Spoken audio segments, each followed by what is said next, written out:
प्रदेश के जनपद फिरोजाबाद में आईएमए के बैनर तले होटल पैराडोर में आयोजित डॉक्टर्स डे पर कार्यक्रम में मुख्य अतिथि के रूप में शिरकत करने के लिए भारतीय जनता पार्टी के राज्यसभा सांसद डॉक्टर अनिल जैन पहुंचे, जिन्होंने डॉक्टरों को अप्रिशिएट करते हुए वहीं यूसीसी सहित तमाम मुद्दों पर बेबाकी से बोलते हुए क्या कुछ कहा। मुख्य अतिथि राज्यसभा सांसद डॉक्टर अनिल जैन ने। आप स्वयं सुनिए हमारे संवाददाता की इस खास रिपोर्ट में कि किस तरीके से वहां पर सदर विधायक मनीष ससीजा रहे। और आपको बता दें वरिष्ठ पुलिस अधीक्षक आशीष तिवारी और मेडिकल कॉलेज के प्रिंसिपल भी मौजूद रहे। वहीं इस पूरे प्रकरण पर क्या कुछ कहना था मुख्य अतिथि के तौर पर डॉक्टर अनिल जैन का, आप स्वयं सुनिए हमारे संवाददाता विवेक शर्मा व मोनू शर्मा की इस खास रिपोर्ट में कि किस तरीके से जनपद फिरोजाबाद में डॉक्टर्स डे पर यह कार्यक्रम रखा गया और क्या कुछ कहना था अनिल जैन का। आप स्वयं देखिए यह खास रिपोर्ट UB24 जनपद फिरोजाबाद से हमारे संवाददाता की इस खास रिपोर्ट में। तो समाज के लिए ऐसे लोग जो हर समय हमारे साथ खड़े हैं, उनका सम्मान करने में आइए।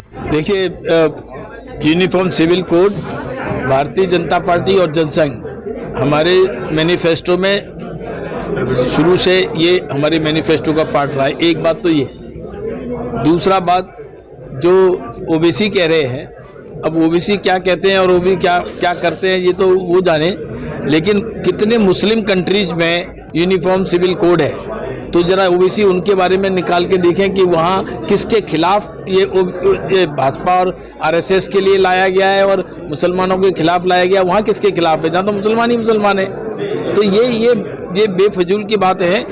यूनिफॉर्म सिविल कोड कॉन्स्टिट्यूशन की धारा सेक्शन 44 के तहत सुप्रीम कोर्ट ने 2 बार देश के शासनाध्यक्षों को कहा कि आप यूनिफॉर्म सिविल कोड लाइए।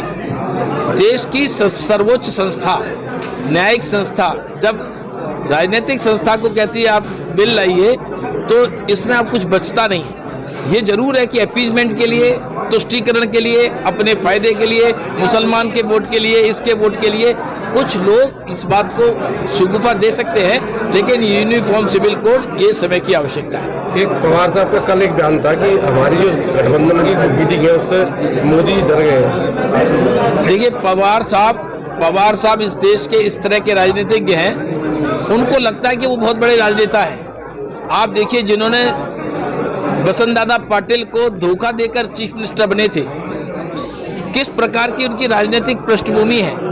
और 25 साल से अगर अपनी पार्टी के अध्यक्ष है तो अपनी पार्टी कहाँ बढ़ा पाए। केवल बात करने से बड़ा नहीं होता। भारतीय जनता पार्टी दो सीट की पार्टी थी, आज देश में 303 सीट लेकर देश में सत्ता चला रही है। इसको प्रोग्रेस कहते हैं, इसको बड़ापन कहते हैं। तो बड़े नेता तो है नहीं, एक बात। दूसरी बात, इस प्रकार के जो गठबंधन होते हैं, ये मैंने पहले भी कहा है, पिछली बार भी आके कहा था कि ये मीडिया ऑप होता है, मीडिया अपॉर्चुनिटी है। ये अपने आप को व्यक्तिगत महत्वाकांक्षाओं को एक प्रकार का प्लेटफॉर्म देने का तरीका है। ये अगर अपना प्लेटफॉर्म पूरा नहीं हो सकता है तो कम से कम मीडिया में तो हमारी बात चल जाए। आप ये बताइए कि कितने लोग साथ हुए थे और कितने लोग हट गए। केजरीवाल हट गए, ममता बनर्जी का कुछ बयान आ गया, तो केसीआर इनके साथ आए नहीं।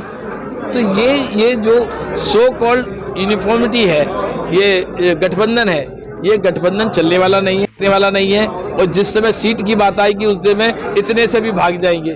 तो ये एक प्रकार से साइकोलॉजिकल प्रेशर बनाने की कोशिश की जा रही है, जिसका कोई अर्थ नहीं है। अच्छा बताइए, उत्तर प्रदेश में इस गठबंधन से क्या होगा?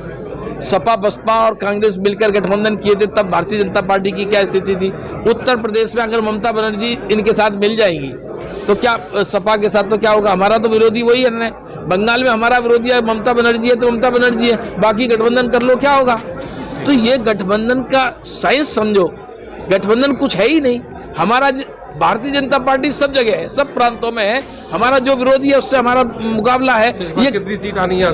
हमारी 300 से ज्यादा सीट लेकर हम भारतीय जनता पार्टी की माननीय नरेंद्र मोदी जी के नेतृत्व में स्पष्ट बहुमत की बड़ी सरकार बनाने जा रही है। यूनिफॉर्म सिविल कोड को लेकर तमाम तरीके की बातें हैं और जनता के बीच में कैसे बीजेपी इसके फायदे को कैसे समझा पाए? देखिए, यूनिफॉर्म सिविल कोड के बीच के बारे में अब जनता इतनी समझदार और जागरूक हो गई कि उसके मन में भ्रांति नहीं है। जो तुष्टीकरण करने वाले नेता हैं, जिनको एक पर्टिकुलर सेक्ट का वोट चाहिए, उसमें भी आप मुस्लिम महिलाओं से बात करिए।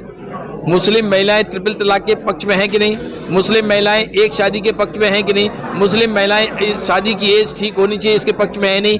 मुस्लिम महिलाएं कि बच्चा पैदा करने की मशीन नहीं बनाया जा सकता, जो कि पीछे अभी 2 दिन पहले किसी सांसद ने, मुसलमान सांसद ने इस तरह की बात की कि जो औरतों का काम है वो औरतें करें, मतलब उनका बच्चा पैदा करने का काम है। आज के ज़माने में इस तरह की बात करने वाले लोग ही यूसीसी का विरोध कर सकते हैं। बाकी सब पढ़े लिखे समझदार, और पढ़ना लिखना होना जरूरी नहीं है, समझदार होना जरूरी है।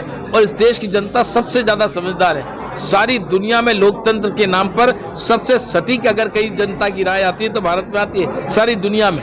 तो मैं ये कहता हूँ कि हमारी जनता समझदार है और वो यूनिफॉर्म सिविल कोड को ठीक प्रकार समझ सकी है कि सबके अधिकार बराबर होने चाहिए। सबके जब अधिकार बराबर होंगे तो किसी के साथ नाइंसाफी का मतलब ही नहीं है। आज आप डॉक्टर्स डे पर फिरोजाबाद आए, आईएमए की इस मीटिंग में हिस्सा लिया, क्या कैसी रही मीटिंग और क्या सब? डॉक्टर्स डे पर एक तो डॉक्टर्स को बधाई देने, डॉक्टर्स जिस प्रकार का समाज में काम करते हैं, अपनी जान की परवाह किए बगैर अगर आवश्यकता पड़ती है तो काम करते हैं, और सारी दुनिया में ये भारत के डॉक्टर्स ने माननीय मोदी जी के नेतृत्व में और उनके आह्वान पर करके दिखाया। तो एक तो ये उनको इस बात का साधुवाद। दूसरा, डॉक्टर्स की अपनी समस्याएं हैं वो भी दूर होती रहें, इसकी भी हमको जानकारी रहती है। और तीसरा, डॉक्टर्स भी इंट्रोस्पेक्शन करें कि हमने कितना ठीक किया है और कितना ठीक करने की आवश्यकता है। ये मैंने 3 बात यहाँ कही।